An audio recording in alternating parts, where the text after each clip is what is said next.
Hello, everyone, and welcome to Norm, the Cheers podcast that is not a Mike. We got Tookie, we got Dave, we've got Anita Morris. God bless her. Oh, I'm so happy. This is one I really enjoyed more on the second viewing. Mm. I am very delighted that they brought in Anita Morris. I remember her from my youth as she was she was a cougar before the term existed. And she just killed it every time she did it. And she had great comic timing. She was so funny. I was very excited. And it's funny because I was watching it and thinking, I'm so glad that they have an actor in here who is older. Like, it's not just, oh my gosh, it's a 25-year-old woman here. It's like, no. She's older and she knows what she's doing. And yeah, that's great. And I looked it up. And it's like, oh my God, she's 5 years younger than I am right now. I can't tell you, I'm going through this weird stretch the last few months where I'm just going, oh my God, I'm like always the oldest person right now. That's crazy. I feel like every room I'm in, I'm like, all right, I think I got everybody beat. It's an interesting stretch of my life. I'm really transitioning here. You got to get into folk music because when you start going to those concerts, you will not have that vibe. I need older hobbies. You're 100% correct. I have got to figure out something to do that people older than me really enjoy. Ships and bottles. I mean, that's all that's available. Could join a choir. My dearly departed Uncle Bill was an avid ship and bottle guy. Really? Yeah. I've never seen anybody actually make a ship in a bottle. He was the guy. He collected boats. He made, crafted them. It was his whole thing. Wow. Yeah. Had he not passed in 2013, I think he would have been crushing it on Etsy by now. That feels like a hobby I would admire, but would absolutely kill me to practice. It's not bad. Well, okay. Speaking of, Mm-hmm. sort of in his honor, I did the Lego equivalent. Whoa! Hey. Yeah. Look at you. So if you find the Lego set, it's about $100 Okay. because Lego. Mhm. But if you find the Lego set, it's not that bad. We might have missed our Lego window. The boy is not as into Lego as he once was. Damn. Yeah, I know. But I'm an adult Legoer. You can be an adult Legoer. He could come back to it. Yeah. I don't think we're getting 30 straight years of Lego, Okay. All right. is what I'm saying. Yeah, you know how it is. You know how it rolls. It's very interesting to watch as your child adopts things and then leaves them in the dust. Ugh. What stops being interesting? Because some of it is stuff where they enjoy Paw Patrol, and then they're going to outgrow that. The fascist Paw Patrol. Propaganda. Oh, you mean the heroes who do it all for the good of mankind? Paw Patrol? Yes, that Paw Patrol. Sure. I will die on this hill. Those dogs are doing God's work. APPAB.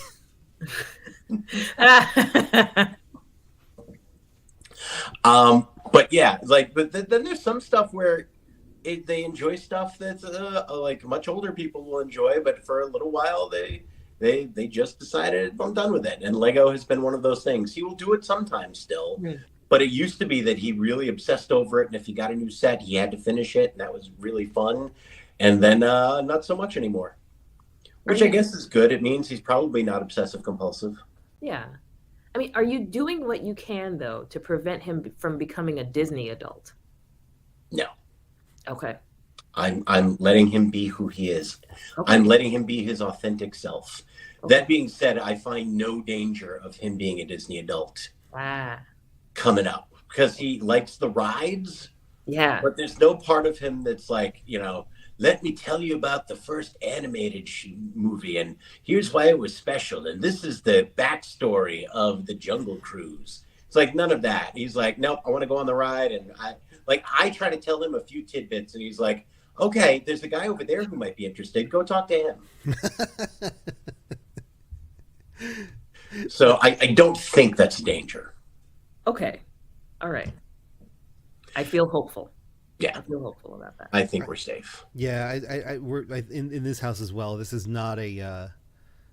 Molly's definitely kind of verging into her sort of tween, like I'm going to stand in this just goth adjacent territory, Ooh, and Disney is not a presence in that. Like, she likes a lot of she likes the older movies, but she has no like real, she has no desire to go to like the parks. She doesn't want to be around anybody. I feel pretty good for the time being. The only warning sign is that she does really like to wear a fanny pack. Mm. they're handy. I can't blame her. That's just practical. Yeah. I still am very upset that they got a bad rap because fanny packs are delightful. She not only wears one pretty religiously, but also gets them for her friends for their birthday. So she's trying to bring it back single-handedly. Good That's for thoughtful.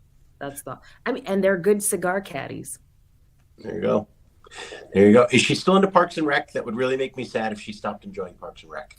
She hasn't watched it recently, but I don't think she, like, if it's on, like, she will absolutely watch it. We've gone hard into Abbott Elementary. Like, that's been the new, like, it's definitely like in that sort of, she's like following that sort of line. That's her new sort of sitcom obsession. I've been meaning to get into that. It's not bad. I've heard good recommendations. I Yeah. find it really delightful and really just like a great watch at 10 o'clock at night. Yeah. In what little spare time I have, because lately I've been getting dragged back to the movies. It's a whole thing. Abbott Elementary, he watches Succession while I'm not home. I watch Abbott Elementary while he's not home. That's sort of our compromise. And then we've been really into Kim's Convenience. I think I mentioned that like an episode ago. Yeah. Yay, Oma and Appa. Yeah. Ah, We're all about that Kim's Convenience. and I enjoy Simu very much as well, but he doesn't need my support as he's now a Disney movie star. Oh, yeah. He's now a Marvel superhero. Yeah. It's quite an upgrade from car rental to saving the universe. Right? It's not too bad. He's moving up the corporate ladder. Where are you at in Kim's Convenience? Season 2, episode 3. She's beefing with Gerald right now. Season 2 is fun. Yeah. Season 2 is fun. It's going to end awkwardly. I want to warn you. Yeah.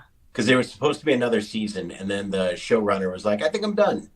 Oh. Yeah. Ouch. Yeah, well, it's funny because like a lot of drama came out about Kim's Convenience after it wrapped. So yeah, like afterwards, because Simu was like, hey, I know what everyone's thinking. I was ready to do the last season. This is not me.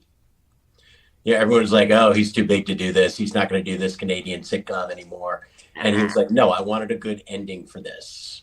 Yeah. And this is not the ending I think any of us wanted. Okay. They did kind of all right, we got to rush this ending together kind of thing. Ooh. Okay. Yep. Noted. Yeah. But there's still good stuff in the last season. But yeah, you kind of feel like, oh, okay, what's happening here? This is hurtling. Yeah. But don't let it dissuade you from plowing through. No, we're definitely gonna finish it. We're gonna get it done. I'm enjoying it. Uma is my fave. Gene Yoon, so good. Yeah, followed by well, Appa is Trevor's fave. That's dad goals for him. Oh yeah, Appa. We all want to be Appa. Yeah. And Paul Sun-Hyung Lee is such a great Twitter follow too. Is he? He's like a super nerd in the best way. Yeah, so he does nerd unwrapping stuff on his YouTube channel. He's a big Star Wars geek who actually got to be a Star Wars character and was so happy about it. Wait, yeah. Which one? In which movie? In The Mandalorian. He played Carson Teva, I think was his name. Oh shit! Yeah, Season really 1 or great. 2? And so I think he's coming back too. He was in season 1 or 2? Because I haven't seen season 2 yet. Season 2. He's in season 2? If I'm remembering correctly, he was a leader of an X-Wing battalion that saved people. I think it was season 2 of The Mandalorian. Oh, yeah, I remember. Okay, I know the sequence you're talking about. Yep. Okay. I will notify a certain Mandalore fan. and he's there. Oh yeah, that guy just Okay. eats up the screen. I've seen. Yeah, he pops up a few times. He's Yeah, terrific. he's great. He's great. And I think they're doing something with him where he's like going to be a major character pretty soon. Ooh, Like that character's coming back. I like it. Yeah, it's a I good like time. it. Good Does times. he yell at children? When they need it. Okay. When they need it. Yeah, I love that he never, like, you're never mad at Appa, no matter what he does to anybody or yells. Yeah, it's so good. So good. Ugh, I'm so sad that Appa's not in my life anymore.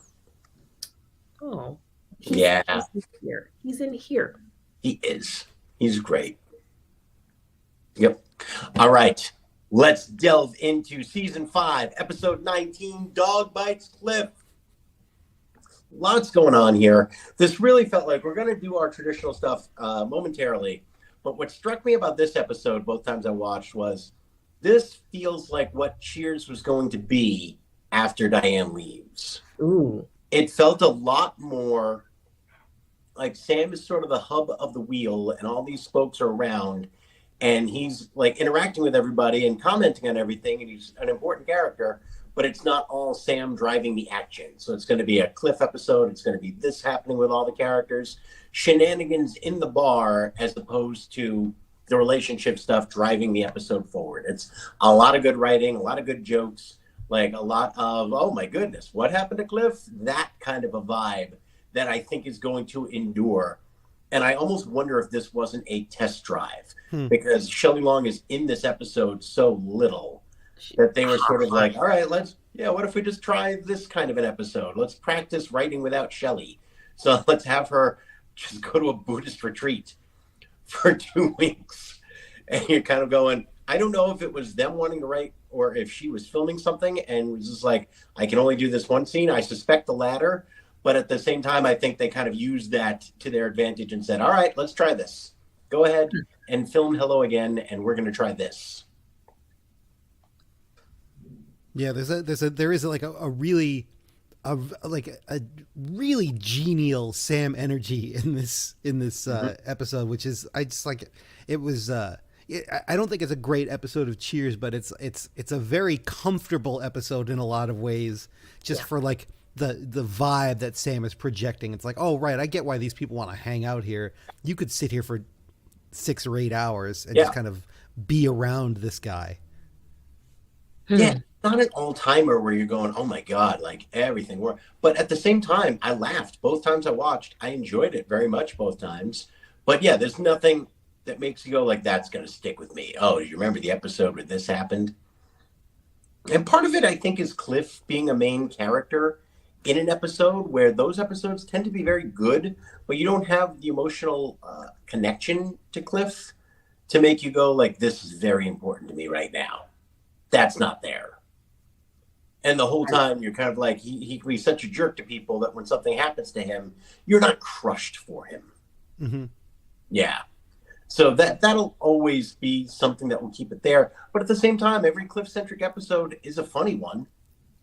I can't think of one, with Lewis, with the Postman's Ball. Every episode where Cliff is the center is a good one. None of them make you go like, ugh, that didn't work. They're all really somewhat above average. That's high praise. I think. That's really high praise. I don't know. I guess because I'm just not naturally inclined to be Team Cliff. Yeah. But I think that's kind of why those episodes stand out a little bit. They're not, like I said, they're not all-timers, but, it's the kind of thing where you go, all right, something bad's going to happen, but I'm not going to feel terrible about it. Like, Cliff's going to get a little comeuppance, and we're all okay with that. And it lets you have a little different vibe to the show. Like, as much as Carla gets on people and is angry towards people, if something bad happens for Carla, you're kind of like, oh, like you root for her in a different way. She has to end up with Eddie at the end of that episode. Yeah, with Cliff, you're like, all right, he's getting screwed, and I'm comfortable with it. Yeah, I think the Postal Ball is the best out of all the, like, Postal Ball I think is the one that probably for me like gets into the pantheon a little bit. Yeah. Because just like the Cliff Diane stuff is so good, the presence of Carla throughout the whole thing. Mm-hmm. And yeah, that like just that last shot of like Cliff standing watching his own car speed away. It's just like it's visual poetry. It's perfect. Yeah. And Whistling Misty. Yep. It's very good. All right, Dave, when this Cliff-centric episode was given upon us, what was happening in the world? This premiered on February 18th, 1987. On the 24th, later this following week, we had the 29th Annual Grammy Awards taking place at the Shrine Auditorium in Los Angeles, California, hosted for the first time by Billy Crystal. Let's see, a lot of sort of very 80s moments. I think the most sort of... Oscars. Say what? The Grammys or the Oscars? He hosted the Grammys. This was his first Grammys hosting gig. I think he did it for a couple years before he jumped into Oscardom, I think. Very good. I heard the Shrine. I heard Billy Crystal. I just wanted to make sure we had the right award show. No, yeah, he's definitely on it. I watched some clips. I think the sort of most like culturally impactful album / performance. It didn't win, but I think still has to be Janet Jackson's Control record was up for Album of the Year. Did not win. Gives a pretty amazing performance featuring one of the most gigantic headpiece microphones you'll ever see. Obviously, that technology is in its infancy, but it looks like she's about to try to land a 767 wearing it. It's impressive. The song of the year was That's What Friends Are For by Burt Bacharach, sung by Dionne Warwick, Elton John, Gladys Knight, and Stevie Wonder. We've talked a little bit about that. That song is a vehicle for fundraising for AIDS awareness. And originally featured in the movie Night Shift. Oh, that's right. I forgot about that. Let's see. Paul Simon wins Album of the Year for Graceland. Obviously, Paul Simon's speech was tried to highlight some of the repressive nature of the apartheid government in South Africa. It's since come to light that he probably could have done more, but I mean, this is not a Paul Simon criticizing podcast, so I won't go too deep down that rabbit hole. I know what I'm doing after we wrap. We all could have done more. Speak for yourself. I did everything I could. 11-year-old Mike was working. I remember you in the we won't play Sun City video. It's a memorable moment. Who's the guy with the mullet? That's Mike D, baby. He's fighting the power. He's fighting them. He's got a couple minutes before he has to do his homework, so he is going to let you know that he is not going to Johannesburg, and not just because he has to be in bed by 11. Unbelievable. Let's see. R&B holds up pretty well. Anita Baker wins Best Vocal Performance for Rapture. James Brown for Living in America. And Prince and the Revolution for Kiss for Best Performance by a duo or group. That's a solid list of winners right there. Yeah, the R&B really did kind of hold up. But yeah, a pretty like by the numbers Grammy. There's no sort of like dominant storyline like there was when Bonnie Raitt won a whole ton, or when Eric Clapton won for that awful Unplugged record. Are you anti Eric Clapton Unplugged, Dave? I'm anti Eric Clapton at this point. He's done too much not helpful things. He is not doing all he can. No. Eric Clapton is now the anti-Mike Dorval. I completely agree with that. He'll play Sun City. Oh, yeah. As long as no one's wearing a mask. Oh, Eric Clapton. Now, did you feel this way before we learned about Eric Clapton as a guy? Has that affected your enjoyment of the music? That's definitely affected my enjoyment of the music, but it made me realize that my appreciation for the music was perhaps a little did not run as deep as I thought. I still like some of the guitar solos here and there, but I mean, I don't know. It's always a little messy to me when you're a 50-year-old white British guy and you're releasing a lot of blues records. Like suspect. Tiny bit. All right. Any more, Dave? No, I think that pretty much sums up the 29th Annual Grammy Awards. There you go. Tookie, can you tell us about the cold open, please? I shall. Okay, so it's a short and sweet one, which I appreciate. We enter the bar. Diane is fixing her nails, and Sam walks in and, oh, don't work too hard there, Diane. I don't mind. And and Diane's like, well, I don't mind. Our wedding day draws ever near, and all this conditioning is in preparation for that special moment when you and I exchange rings, and my hands must be pristine because everyone's eyes will be on my fingers. To which Carla replies, and everyone's fingers will be down their throats. Uh, and Diane, I mean, she should have known better. She should have known better because she says, "Oh, Carla, sweet, pathetic Carla, can't you see that I'm in too good a mood to let your petty asides bother me? I'm afraid you'll just have to find some other way of bugging me." Uh, and Carla, I mean, she won't back down from the challenge. She says, "If you insist," walks over and slams all these cotton swabs onto Diane's fingers, ruining her manicure. Roll credits. Which, like, that's evil. That's oof. That's evil. Yeah. That's wholly against girl code. Like, evil. It felt that way. I wasn't Yeah. sure what the etiquette was amongst the women, but yeah, it's now been confirmed. Yeah, you don't do that. You don't. A home manicure is already a delicate process. Which reminds me, we still need our manicures. We do. We do. We do. All right. Let's delve into the meat of this episode. So we got a B story, sort of, which is essentially an excuse to get Diane out of the episode. There is a phone call to Diane from a Buddhist retreat saying that she can go to this Buddhist retreat and be silent for 2 weeks and meditate. And I guess that's just getting her ready to be married. And she's very excited about this, and she's going to go. And that's what they had. There's a like a joke about a Buddha being there, about the size of the Buddha, and she's off, which angers Carla, and reminded me of when I was on tour, and my tour partner decided during our week off that she wanted to go and stay with nuns in a convent and be silent for a week. That happened, huh? That happened. Oh yeah. So that whole retreat, like going off to a retreat, mind you, I definitely did have a spa day before my wedding, and I definitely got a manicure by a professional. Mm-hmm. But that feels like a meme. This whole, like, oh, I'm going to retreat, and now it's ayahuasca.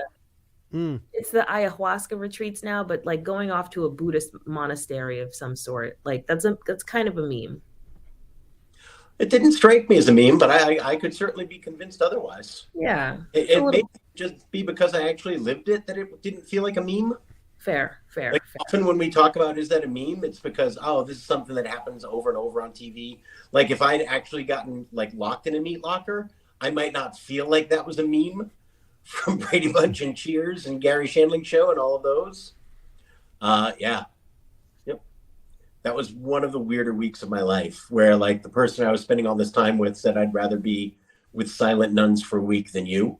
What a bizarre I don't know. I was a 22-year-old, theater major. I was probably fucking going on about Pinter's the only playwright that's even mattered in the last 100 years. There's a chance if I was with 22-year-old me, I might also choose silent nuns.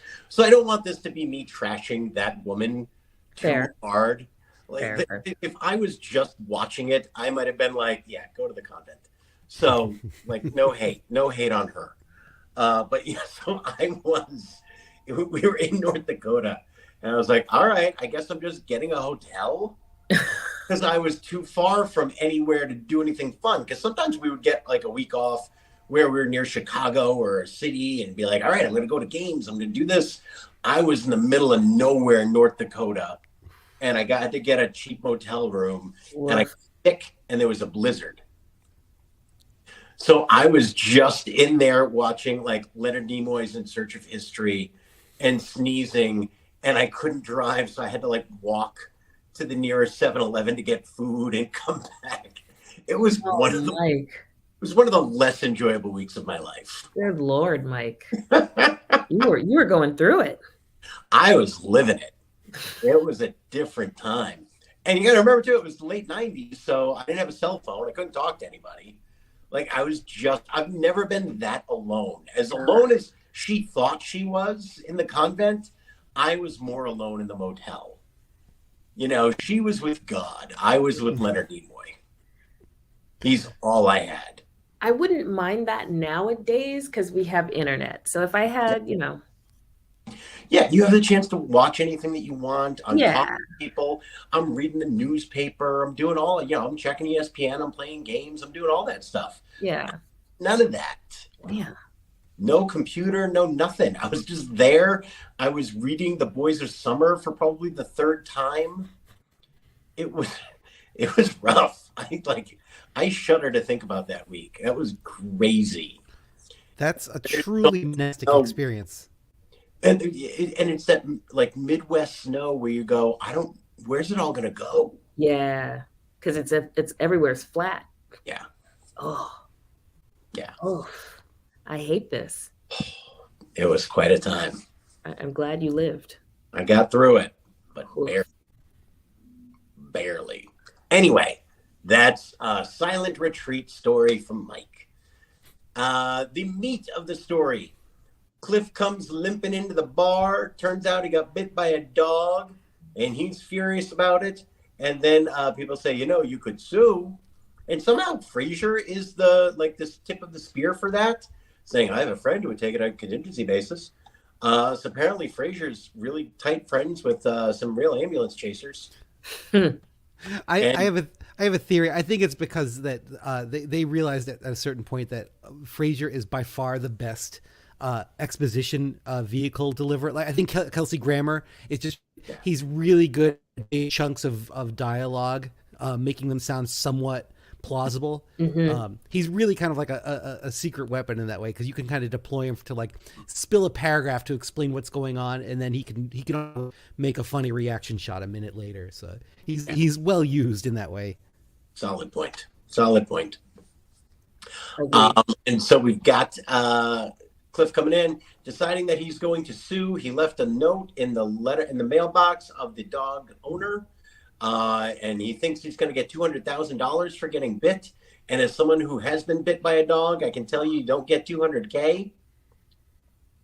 Then Anita Morris comes in, lovely, voluptuous, middle-aged Anita Morris, just killing it. And everyone's falling all over themselves, just crazy in love and lust with Anita Morris.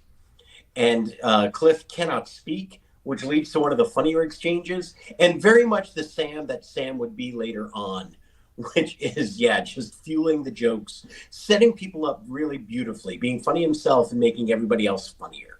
That felt like a moment that would be the template for later on Cheers. Mm-hmm. She is flirting with Cliff, clearly to get him to drop the lawsuit. Later on, they are dating. Carla tells him, hey, Sap, she's only doing this to get you to drop the lawsuit. And he says, yeah, I know that. But right now she's beautiful and she's interested in me. Every time we walk out, somebody goes, oh, wow, look at him. And apparently saying, and, if I play my cards right, she might give me the ultimate reward, I think was the phrasing. Yeah, that was so. That was one of my misogynies of the week. There were 2 misogynies of the week this week. And it was one of those moments where you're like, if you just need it, this is available for less than $200,000. Yeah. From reputable women making a choice on their own to do this. Yeah.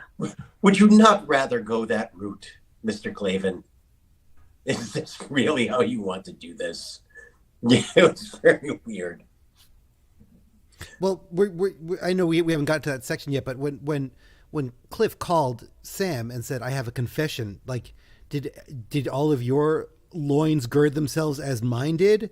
Yes. Because that was not the fact that he was frightened was not the confession that I thought we were going to hear. No. Right. No.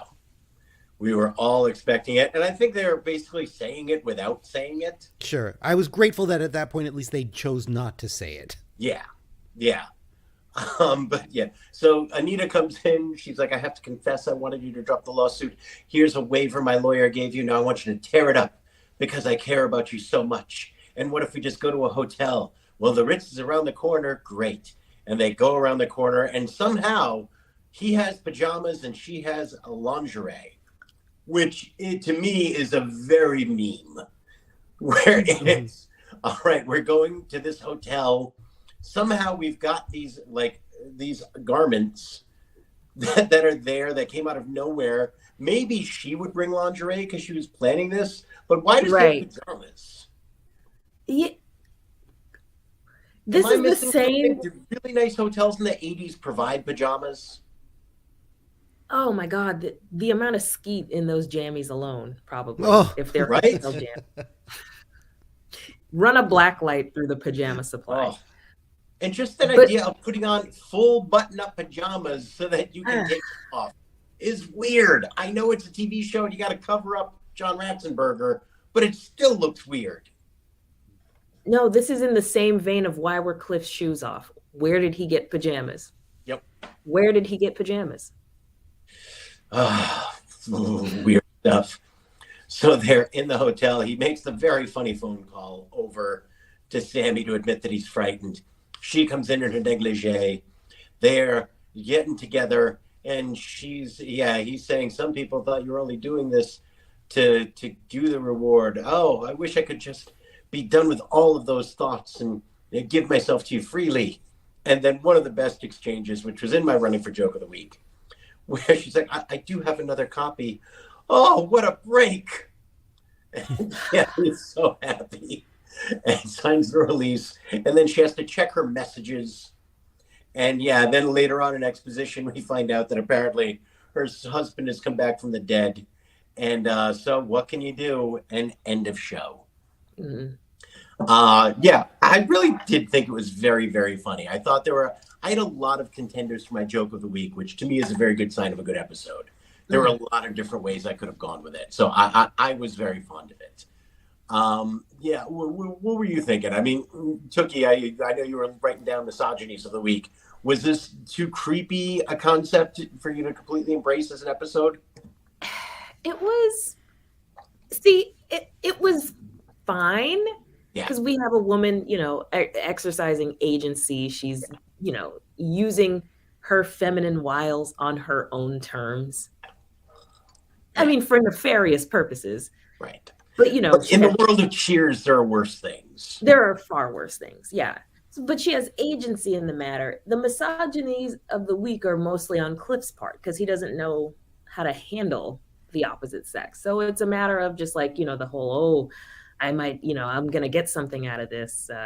And the whole like, oh yeah, my main misogyny of the week is him describing women's of the past, his dalliances of the past when he's saying, oh, calling previous dates Bowsers. Not great, Bob. Yeah, exactly. Yeah. And interesting, written by a woman this week. Mm-hmm. Yep. I know, but sometimes the misogyny is an internalized one. Yeah. But I think she's making an interesting point about how often like the loser guys to, take some focus off of themselves will ramp up that level of misogyny just to make themselves feel better. So I feel like I thought there was a purpose behind that I could kind of get behind. Because guys like Cliff who do things like that. Where you're just going, really? You're calling somebody else a Bowser? All right. Yeah. Yeah. F. Indeed. Let's run through some categories. We'll talk more about the episode. I had a lot of contenders for my joke of the week this week. But my joke of the week and my 80s thing of the week kind of went hand in hand. The winner for me, so it was my 80s part of it was Frasier's feeling the need to tell Woody that wrestling is fixed, which is just sort of, we get that it's a TV show and they're writers and nobody feels the need to tell anyone that anymore. But in the 80s, there were those people who really felt like, hey, I'm telling you who killed Kennedy. It was that level of, I just want to make sure you don't enjoy this too much. Which was everywhere in the 80s when wrestling was booming and some people felt the need to show that it wasn't, a competitive sport. And my joke of the week is Woody's response saying to Woody, it's fixed, with him saying, wow, Hulk Hogan can't have children. Mm. I loved it. I absolutely loved the delivery. I loved the sincerity of it. I didn't see it coming. There were two really great Woody jokes where I thought it was going one way this week, and then it ended up going the other. And I won't say the second one in case it's one of your jokes of the week. I don't think it will be. But yeah, there were just a couple of really funny moments that made you remember why they enjoyed writing for Woody and why Woody Harrelson delivered them so well. Mm. Yeah. Tookie, your joke of the week. Joke of the week. During the exchange when they're contemplating how to break the news to Cliff, or like let Cliff down gently that he's being played, and Sam's like, oh, somebody's got to tell Cliff the truth, and Norm says, well, I guarantee he'll never talk to the person who tells him ever again. And Carla's like, oh, okay, you talked me into it, and she goes over to tell Cliff. So I just thought, I don't know, I thought it was simple, a nice banter between those three characters. And just ending with the punch of like Carla's like, yes, please never talk to me again. It was good. Very good. And then they end up having like kind of like actually like a nice little scene lit that was sort of reminiscent of the place they arrive at in some of those earlier Cliff-centric episodes, which is kind of cool too. Agreed. Agreed. Dave, your joke of the week. This is like it's almost like an anti-joke because it's not funny until you learn like what the premise of it is. So I laughed at it the second time I watched the episode. So I'm gonna give it points for like just degree of difficulty. But it's just when Diane is on the phone with the retreat, we don't even know who she's on the phone with at the beginning of the episode, and she signs off with, I'll be there unless you hear from me in an hour or something to that effect. And then it's revealed that she's going to a silent retreat. And obviously if they hear from her, she won't be joining them. So I was like, that's a really funny joke that has no way of succeeding at that moment of the episode. But I was like, that's really kind of calling your shot, feeling like, all right, we're gonna start with a joke that you can't possibly understand, and we know we can build from there. I don't know. I really enjoy the hubris of that line. That was a writer's room. Mm-hmm. Huh. Yeah. Yeah. They thought that was very funny. Mm-hmm. Dave, your 80s moment of the week. Oh boy. I think I got to go with just like that structure. We talked a little bit about it already. Like, where does the negligee and the pajamas come from? Just that like sort of sitcom structure of like, well, we've got some set pieces in mind, and we don't expect the audience to ask the questions like, where did they get the pajamas? Like we know we want these characters in bed. We know we want them in the bar, so we'll just show them at the bar and in bed, without accounting for any of the details that have to be addressed along the way. Yeah, I had the same thought, like seeing Cliff in those like beautiful navy pajamas with the little like sort of fake pocket square. I was like, why is he wearing that? And of course, it never comes close to being broached. And that felt like a very 80s thing. Like, all right, we're just going to go to the thing that we want to do and not kind of, because what else are you going to watch? There's only 3 networks. There you go. Took your 80s moment. Okay. All the cotton balls for Diane's home manicure. The process, though tedious still, has been streamlined in the modern day. So the thing about, it's the biggest Buddha, the east of the Mississippi, I feel like there was a pocket of time when it was like fodder for comedy to talk about these roadside attractions, like world's biggest lawn chair, world's biggest picnic basket, that kind of thing. The lack of caller ID when Cliff's mom called, all the hairspray in Homegirl's hair, Madeline's hair, all that hairspray just to keep it at impressive. Yeah.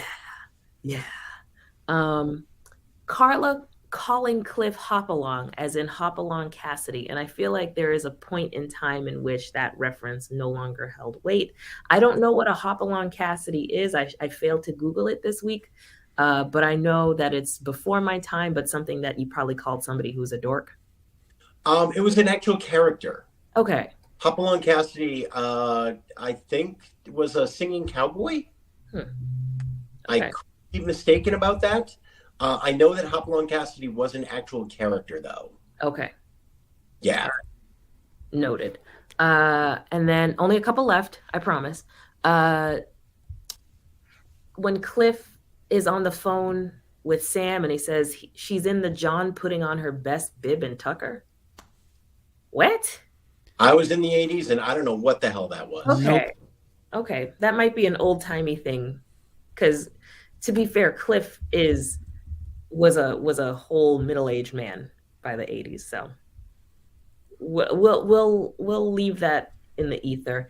And then the last one, which we touched on, but using an external service to check your message, to check your messages, having that beeper, having to get on a phone. It was a rotary phone to boot, and getting on there to check your message service. That was a thing right into the early 2000s, though. I will say, and I completely embraced. I think we've established as canon that 80s moments are fine if they went in through the 90s, as long as they ended like 20 years ago. But absolutely, we still use that technology up until I got my first cell phone in 2001 or 2. Okay. And I still actually often used my cell phone just to check my home machine. Oh, wow. Yep. Like my home machine was still my contact point for most people. Wow. Ooh. 100 cell phone minutes. I don't want you calling me on my cell phone. Okay. You know? I gotta use it.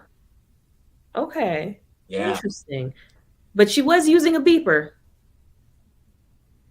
Was she using a beeper? I thought she was just checking her machine. Whatever that black thingamabob was. Be correct. I might have just missed that. Okay. She was checking some sort of pager-looking device. So. Gotcha. Bib and tucker, by the way, was a 17th to the 19th century piece of women's fashion. Two things kind of worn around the bodice. Like a piece of lace and like another, and yeah, it was like a thing that went over your dress, but what kind of lived in this general region. Gotcha. So one's best bib and tucker would be like these sort of like fancy lace pieces. Excellent. Wow. Deep cut. Yeah. Did we find out anything more about Hopalong Cassidy, Dave? He was not a singing character, but he was a fictional cowboy who was portrayed by Clarence E. Mulford, or written by Clarence E. Mulford, a rude, dangerous, rough-talking kind of supporting cowboy hero. Oh, there you go. I know he also gets referenced in Midnight Run. There's hey, Hopalong Cassidy. He was shot in the leg at some point, causing him to walk with a slight limp, which was the hopalong. There we are. Oh. Ooh. All right. Dark. Tookie, how white was this week's episode? Not that white. Nice. Not that white. We're insert Kamala meme. We did it, Joe. Almost 30 people of color this episode. Almost. Ooh. I know. In the cold open, we had a black man sitting behind Diane, a black man leaning on the jukebox. Scene 1, a black man under the, a black woman under the Melville stairs, a black woman who entered the bar, a black man who came down the stairs, a black woman sitting in the upper right booth, a black woman sitting at the piano, a black man sitting behind Diane, an Asian woman at the back wall, an Asian man standing kind of near her, 2 people away, a black man who entered from the pool hall but exited the bar after Cliff entered, an Asian man on the wall behind Norm, a black woman at the bar. Scene 2, a black woman by the door, a black man behind Norm and Sam, a black woman on the phone in the hallway, a possibly South Asian woman who passed behind Cliff, made it all the way around the bar, a Latina woman at the table, sitting at a table, a black woman who entered, an Asian woman at the bar, 2 black men in scene 3, 2 black men at the bar watching whatever they were watching. Was that the wrestling scene? That was yes. No. Yeah. A black man at the back wall, a black man sitting at the upper with Al, funny enough, at the upper booth, a black woman who passed behind Carla, a black man next to the jukebox, a black woman who entered.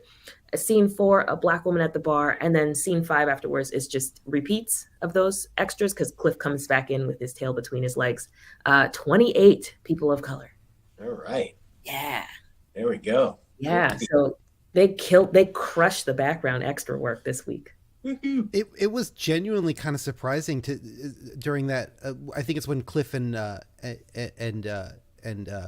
his date are preparing to leave. You know, he's dressed up in the suit, and then the camera keeps panning from them over to the bar, and there's two like probably like early 30s black men in the same shot, like just sitting next to each other with Sam and Carl and everybody at the bar. And I was like, I don't think I've seen two black men situated next to each other in the same shot, clearly in relationship to each other, but also clearly part of the scene. I don't think I've ever seen that on this show to this point. I was really, I was like, I on one hand I was grateful, like it wasn't sort of called out as anything, you know, and their race wasn't played for a joke, but at the same time I was like, it is kind of shocking to see two black men occupying a similar space at the same time, because it has not happened on the show much. Truth. Yeah. All right. How are we rating this week's episode? Okay, it's a solid episode, but I don't need to watch it again. It's a good season. Yeah. Somewhere around the middle of a very good season. Would have been higher on a weaker season. Mm-hmm. It's not a banger. No. But good. I don't think I laughed as much as you did, Mike, but I still enjoyed it. Yeah. I liked Anita Baker. Kind of wish Anita Baker. Anita. We all love Anita Baker. Yeah, well, clearly, I wish Anita Baker, but that would have made it an even 30. Yeah, would have. Anita Morris. I wish she was given a little bit more to. I don't know. I thought she did a great job with what she had. Mm-hmm. But yeah, like I don't think I'm going to come back to this episode a ton. No, probably not. But it would have been an episode I was happy happened in live time on a Thursday night. I would have finished that and gone, that was a good one. And there were just enough jokes that legitimately made me laugh out loud to myself. I like the moment where she said, slide over, Cliff, and he slid farther away. Got me both times. Really made me laugh. And I liked the moment at the end where Cliff was saying, like Romeo and Juliet, Heathcliff and Kathy, and Woody was there. And I was positive it was going to be a comic strip joke. And instead Woody said, isn't that three people? Heathcliff's the cat, right? Is that what he's referencing? Heathcliff is a cat. No, Heathcliff and Kathy is Wuthering Heights. Ah. Yeah. No, Heathcliff, and I thought it was going to be a comic strip joke because there was a comic strip cat named Heathcliff. Who, yeah. It's amazing how big two different orange cats were in syndicated comic strips for a while. Heathcliff was about that life, though. Like, he was like a certified OG. Like, he hated cops. Yeah. Like, the streets, he ran with his gang. He was the leader. He was a ladies' man. Like, Garfield's clinically depressed. Yeah, they're two orange cats, but they couldn't be more different. No. Oh my God, no. Have you read any recent Heathcliff? It's almost like anti-art. Like, very often the captions don't seem to match the art, and they're provocative, but like on like a dreamlike level. I have not, nor would I have ever expected that to be the description of a Heathcliff comic. It's Twin Peaks the Heathcliff. Yeah, wow. It's become wildly associative, and I'm kind of cool with that. All right, I gotta check this shit out. Jeez. Yeah. I had no idea I needed to go back to the comic strips to have my mind blown. You keep your ayahuasca. I'm going to be reading Heathcliff this weekend. It'll be worth it, trust. Going down to South America with the funny papers. Friend of the show, Anthony Sibeli, often reposts Heathcliff material. So check him out on Facebook. Anthony Sibeli, very funny fella. Yeah. He's a great follow on Facebook because he posts like fun stuff from the past. He's got really like wild ideas and concepts that you are not going to see anybody else doing. Yeah, big fan of Anthony Sibeli. Mm-hmm. Yeah, I did a New Year's Eve show with him, and it's like this is one of the reasons I don't do comedy anymore too. Like, I'm totally hitting that late 40s dad vibe where I'm just getting people's names wrong that I know well. Like, Dave, is that happening to you? I have 3 student groups this week, and I have not called one child the correct name once. First name right, I got his last name wrong. I'm messing up last names a lot. Mm. Yeah, and it's like, and I feel bad, and I don't want to feel bad. So now I'm like, you know what? I need to be in a world in my life where I don't have to remember anyone's name anymore. Yeah, but great. Yeah, check out Anthony. He's a really funny dude. I'm sure that's a liberating feeling, honestly. In some ways it is, Leslie, but in other ways, Fair enough. But yeah, Heathcliff said, "All cats are beautiful." and aren't Wink. Dang. they deep respect? Yeah. Good for him. All right, we got anything to plug this week, kids? I just saw Creed 3 last night. Oh, I did too. What'd you think? I mean, the third act was an uncle fight, but overall, I mean, you ever seen like 2 uncles fight at a cookout? What? I loved the third one. It was like all anime inspired. It looked different from any other Rocky fight I've ever seen. I loved it. Diamond Dame's fighting style is reminiscent of the late great Kimbo Slice. This was a backyard uncle fight, if I've ever seen one. But it was great, and I love Creed's daughter, Amara. Yeah, love her. Yeah, I really. It's funny because I left it thinking simultaneously, I really loved that, and I think it's done. It's got to be done. Yeah. We're done here. We're done. It felt done. We're done. I mean, yeah, of course, this is the 9th sequel to a movie that started in 1976, so I hesitate to say, and we're done, because it could go on forever. But yeah, you know, when you've got this character who was the young up-and-comer in the first movie coming out of retirement in this movie, we're probably supposed to be done. But also, I get that in boxing, somehow people are never done. So who knows? They're making a George Foreman biopic. Doesn't look good. Tell me more about the grills. Doesn't look good. Tell me about the grills. And I like Foreman. Like I would have been somebody who you would have been able to sell a Foreman biopic on. And I'm like, I don't know. No. It looks a little rough.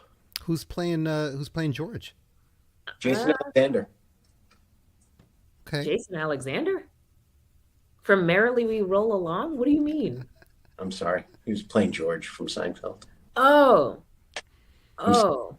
It just came. Just a quick one. I don't know why I feel the I need missed it. I'm sorry. It's okay. Mike, I'm black. I didn't watch Seinfeld. But there's no part of me going, Tookie, why didn't you love that? I couldn't have owned that any faster. I feel like you should have half watched it. Yeah, half of you should have been a big Seinfeld fan. Oh, I know. I know.